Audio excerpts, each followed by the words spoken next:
Yeah, my people, welcome back, man. Welcome back again to Nicardo Media House with the morning inside. Bless upon yourself, people, pan the Tuesday morning. Yeah, give thanks and praise for everything. Give thanks, for the health. Give thanks for the strength. Give thanks to the moon, the sunlight, everything, the atmosphere, the whole ecosystem. And bless up to the fandom as well. Keep on supporting the Nicardo Media House. I really appreciate it.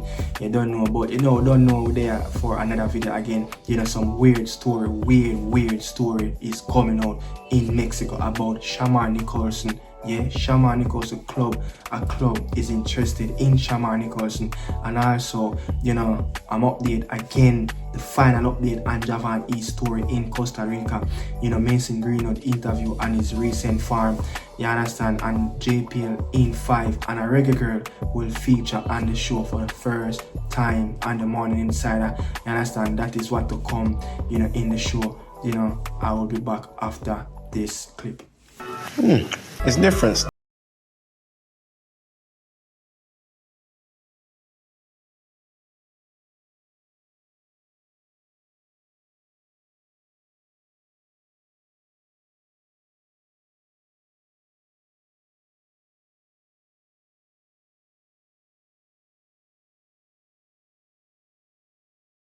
Yourself again, we're going to get into it.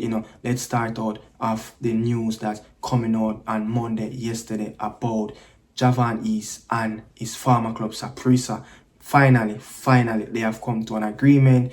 News from La Nacion, a newspaper in Costa Rica. News coming out, from La Nacion, newspaper in Costa Rica that look, it's already done. I'm quoting, the newspaper, it's already done. Saprissa people met with Javon and fixed everything. The agreement was signed this Monday. A source told, La Nacion, who preferred not to be identified. The informer did not reveal if Javon East was paid in full 100% of his 6-month left back on his contract with the purple and white, which is Saprissa. So it's finally come to an end. Javon East and the president and also the sporting director have all come to a formal agreement, and they decide that look, everything is done, it's all squashed, the matter is over. Javon East can go his way now and be happy. Saprissa can go their way and happy. So that's the end of the story in Costa Rica around the Jamaican player Javon Romero East. Thank God everything is perfectly fine with him and the club. Now Javon East can find himself and start to negotiate and concentrate on his family and concentrate on his career, what will be his next move. Big up to Javon Romero East, as the next step around Javon Romero East will be what's next for the player. You understand? I don't know when news will come out, but I know clubs are interested. Whenever I see those news and those transfer rumors, I will break it to you guys as well. You understand? Next up, Mason Greenwood also shared an interview after the game that he played over the weekend against Stade de Reims. He scored a 1-2-1. It's beautiful farm. He scored goal left, right, and center. Soon hit that 17 mark where he scored for Manchester United. I think around 6-7 years ago, where he scored 17 goals in the season. I think it was 11 goals in the Premier League, 5 goals in the Europa League, and 1 goal in the FA Cup as well. In our competition, Greenwood is on 12 goals in our competition for Marseille this season. But listen to what soon to be the Reggae Boy player say in his recent interview and his recent farm. I think it's a very good result for Marseille tonight. Yeah, it's a good result, and the teams who are behind us chasing the pack, they dropped points this weekend, and it's good to get the 3 points against a very good side. They were very good defensively, and to come away together as the team, what the manager says, and we know if we all put our maximum effort in, we can win every game. Since Auxerre at the Velodrome, it's incredible. I think it's a good signal because Tuesday there will be the cup, and it's a good signal for the match against Lille because it will be also a tough game. Yeah, it'll give us a good boost winning today. So to have this game coming up in a few days, we'll have to rest, recover, and we go again then. It's full confidence right now for your team. Yeah, we're very good in confidence, but we take it one game at a time and concentrate on that. What does it mean for you to have 5 points ahead from Monaco in the you know that your main goal is the Champions League the next season? We're focused on ourselves really. No matter what decisions go elsewhere, it's better just to focus on ourselves and take it game at a game. Okay. Merci.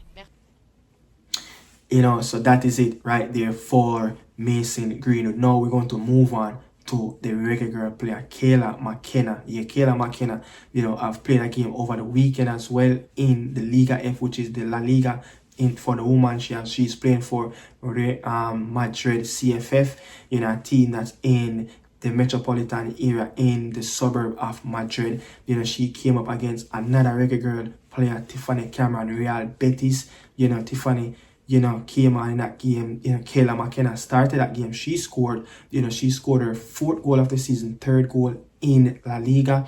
And, you know, when you look around, you know, Kayla McKenna, yeah, Kayla McKenna have played 45 games. Let me give you the stats around Kayla McKenna. Kayla McKenna have played 45 games for the 2 clubs that she has been playing. The 2 clubs that she has been playing for in Liga F, you know, scored 15 goals, 2 assists. You know, 45 games, 15 goals and 2 assists. She played 31 times last season for Villarreal. They got relegated, and also she scored 11 goals in that campaign as well. She scored 42% of the club goals in the league last season. That's how critical she was, you know, in terms of trying to help her team to survive relegation. But her job, you know, her goals contribution just wasn't enough to break through the safe zone. But moving on, you know, I mean, not move on yet from Kayla McKenna, but I just want to say this about Kayla McKenna. I think in the future, she will be a future addition, you know. She already an addition. I think she will be that player that, you know, will give us that bonus substitution after bench. Someone that can give us that presence in that attacking third, that extra body. Someone that, you know, give us similar type of how Bonisha want to play. You understand? You can go 4-4-2, you know, with both of them up front. They can bring a lot of threat to CONCACAF teams, but when you look at strikers away from Bonisha, I think Kayla McKenna is the one out there that is performing at a very, very high level. You know, she played 21 games for the Reggae Girlz, scored 3 times, you know, for the Reggae Girlz. She played previously for US, you know, before she came over for the US under 23 team, but she's a Reggae Girl player, and that's what it is. But she will be a very, very good body moving forward for the future World Cup qualified campaign moving forward in later 2025. Moving on from Kayla McKenna, Boza, Big Boza, Rima Jesus. This is the weird story that surrounds Shamar Nicholson, and I'm not going to sit here and say that, look, Shamar Nicholson is aware of what is going on around his name, what is going on reporting in Mexico. I don't know if Shamar Nicholson camp is aware of this, as I'm going to tell you right now. Club TIJUANA in Mexico, in Liga MX, yeah, coached by Juan Carlos Osorio, a Colombian, yeah, a coach that once used to coach the Mexican national team 2015 to 2018, you know, in that tenure, when he coached a team up to the World Cup in Russia, before, you know, after he got sacked. But Juan Carlos Osorio and TIJUANA, a news broke over the weekend as well, yeah, from Alejandro, a journalist, someone that who worked with some of the most popular media outlets in TIJUANA. When you're talking about news, entertainment, you know, sports, he worked for some of the most credible, you know, media outlets in TIJUANA, and he's the one that who broke the story about Club TIJUANA is interested in Shamar Nicholson as their main striker, the Paraguayan, you know, Carlos Gonzalez. He left the club last season, you know, over the winter break. So now in this winter transfer, they're looking for a striker, not someone to come in and loan, but someone that they want to bring in permanently. But Shamar Nicholson currently have 18 months left on his contract at Spartak Moscow. You know, I would love to hear from you guys, the Reggae Boys fans out there. Is this a good move for Shamar Nicholson? Can the Liga MX, can TIJUANA, Club TIJUANA improve Shamar Nicholson? I think it could be a very, very good move. You know, I think he will get game time in this club. I think, you know, in terms of position awareness, where to be on the pitch as a striker. I think they will help him with his finishing. I think he will get chances. They recently signed, I think his name is Reynoso. His family used to play for Minnesota in the MLS as well. He signed for this club. He's someone that, have created loads of chance you're talking about a mediocre Minnesota team where he created over 60 chances in the 2023 MLS campaign. I think he was in the top 10 of most created chance in the MLS. So he have creative bodies around him. He will have players around him to create opportunities. How the Mexican plays. Creativity is all around their game, and it's all around their club structure and how they want to play football. So I think this can be a very good move for Shamar Nicholson, especially when you look at what's to come in 18 months time from now. The FIFA World Cup will be in this region, so I think he can learn as much as possible in the best league in CONCACAF. And Juan Carlos Osorio is a very good coach, and I think he can probably get the best out of Shamar Nicholson. Reggae boy fans, let me know what you think about this interest. The club yet to submit a bid to Spartak Moscow. They yet to approach Spartak Moscow accordingly to the reports that Alejandro is giving, to the people when he report this interest coming from Club TIJUANA. And I will say he is someone that's credible around what happened in the city with the club, and also news, entertainment, and everything, so there's something in the pipeline with this club interested in Shamar Nicholson. It's up to them now if they're going to make an approach, or if he will be the man that on top of their list that they really wanted to come in and score some goals for them and help them push them into a playoff. As they played their first game, Juan Carlos Osorio reported to the president and the chairman that, look, this squad is nowhere near the level of compete with the rest of the clubs in Liga MX. We need defensive reinforcement. We need attacking reinforcement. And this is why Shamar Nicholson is on top of this. And this news broke right after they played their first game and they lost their first game of the season. As the weekend just passed, Liga MX just started. Club TIJUANA, you can get it from me. I watch Liga MX day in and day out. They once was a very good team, but for the last couple of years, they have been struggling to get into the playoff round of the Liga MX. But again, let me know what you guys think about this move. Is it a good move for the Reggae Boy to move to the Liga MX? We have always asked why our players cannot go to the best league in this region. No, Shamar Nicholson linked to Liga MX. Let me know what you guys think as well. As I don't know if I stated, but this club, ready to make a big region of 4 to 5 million. And I think if they go with what they said in the statement in the report, they should get their man. But the last say will be on Shamar Nicholson, as I think wages will not be an issue with Liga MX team. Wages will not be an issue. So will Shamar Nicholson be interested to come back into this region, not JPL, but in Liga MX in Mexico to play for Club TIJUANA? Again, drop your comments down in the comment section and let me know what you guys think about this move as well. But, so people, that's it right there around, the Reggae Boys players, time now for JPL in 5.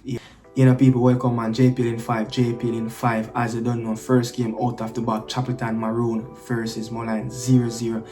I would say, this game, it was a hard one for the highs to watch. The quality really wasn't on the pitch, and I think Chapelton Maroon didn't really get Damari Deacon into the game. I think, Mullines trying their best to get Peter McGregor in the game, trying to make him replicate of what he have done in previous game against Arborview, where he scored the brace, but it just didn't happen. Both teams were really poor in the final turn, lacking a little bit of cutting edge. They are trying to put the ball in the back of net, but but when you look at it, man, Mullines is still unbeaten, 4 points away from the relegation drop. Chapperton Maroon, if they need to push on for a win or for a push for top 6, they need to get results in this game. But remember, both teams are locked on 17 points, but both teams at this stage will have a little bit of ambition that they can get into the top 6, but these are the games that both teams must prevail and get 3 points from it if they want to go on and try to catch up Tivoli, try to catch up Waterhouse and Portmore United. Next game out of the ball, Dumbo Olin versus Cavalier. Russell got a red card in this game, and right after the red card, Cavalier just pulled away in this game. But in the second half, Dumbo Olin have controlled majority of the ball, more than 60% of the ball they control, but couldn't put the ball in the back of net, and that is the story around Dumbo Olin team. Look, back-to-back lose for them.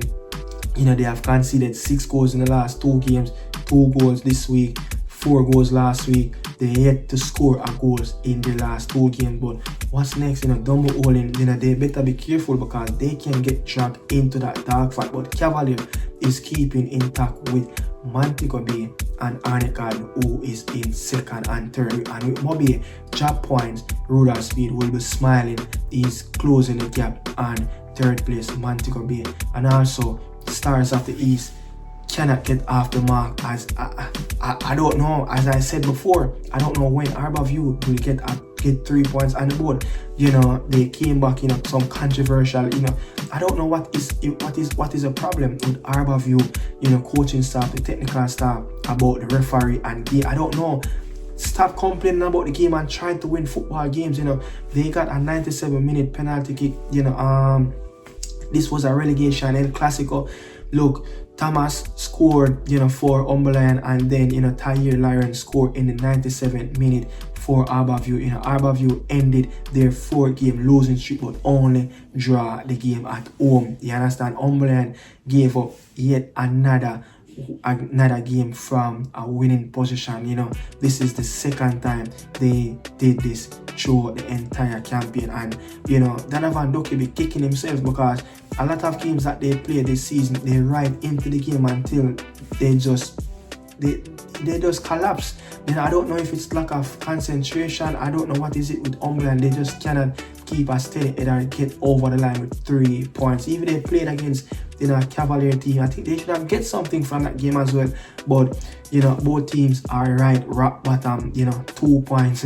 Look, these 2 teams are rock bottom in the league standing. But that El Clasico game, a bit of controversial in that game as well. But Veer, when you think that Veer won a game in the Carnan Derby, beating Umberland in the last game, you think that they turn and make a curve around that corner, but they make 2 steps forward and 3 steps back. Yet, you think that they get some of their players that, according to Craig Butler, but they lost to the team in Britain, Portmore. Zemini scored in the 16th minute, and then Brian scored in the 56th minute. Early in the game they concede, and early in the second half, so they concede early in both half of football, not good enough. So when they came out after, they after and team talk, 10 minutes after, they concede a goal. That's good enough, But Portmore United first win since match day 9 after. I think the last time they win a game, I think it was Mullines they beat. Portmore lead into 5th over Waterhouse, a team that dropped points again at home. What is going on over there in Jerusalem. But Veer next game will be against Firehouse. But Portmore with a step forward, beating a struggling Veer team. They have some very, very winnable games coming up in the next 3 fixtures. Look, they will have Chapperton Maroon. They will have Arborview in the next coming games. I don't remember. I forgot the other game. But you know, look at those two games. Those two games are winnable games for them. You know, can Rudolph Aston get his team over the line in those games? Yeah. But next game that we're going to talk about, Waterhouse, that game over Jerusalem. Yeah. Jerry seems like he got Marcel Fozigil gift again. Yeah, Marcel Fozigil lost at home again 1-0. I don't know, this Waterhouse team, I just think it's not aggressive. You know, Fletcher missed a penalty in the game as well. You know, Fuller, you know, Nikolai Fuller, I think it's Nikolai Fuller, scored for Tivoli as well. You know, the last 4 games, 3 win out of the last 4. You know, look, Fozzy, he's been around for, you know, for this club for the last 6-7 years, and I think 2018, 2019, you know, when he was coaching UE, he got coach of the year in 2015, 2016 season. He got appointed for Waterhouse, but it seems like Marcel Fozigil, this is where, you know, look, Waterhouse was in a devastated position where they want to be in playoffs, they want to be in final. Fozzy did that over the years, but he just cannot get his team over the line. But went to back-to-back final, lost all of them as well. You know, I mean, is this the end of Marcel Fozigil? You know, look, big money is splashing over there in Jerusalem, in a 2 top striker, 2 striker who have scored double figures goals in the league already, atophied by Grave, Javian Bryan. You know, we look at Fletcher, you know, Denardo Thomas, you know, they have so much, you know, good players that they should be producing more. You know, look, they in the playoffs same way, but because the rest of teams that outside of the playoffs, but they are so poor, inconsistent, it's like Waterhouse is making mistakes after mistakes, but they just cannot follow. And the same thing that happened last season is happening this season, you know. But big up to Tivoli, man. You know, they have been playing really well in the last 6 games. Yeah, I don't know, man. It seems like Jerry is getting things really clicking. You know, Justin Dunn is not the man that who scored loads of goals for them last season. You know, it's like he's getting the best out of what he have right now. But the game, the Monday night fixtures, you know, Racing versus Mount Pleasant. You know, Irving got a red card. You know, I think this game was a really good game. I think, you know, Mount Pleasant flew out the blocks.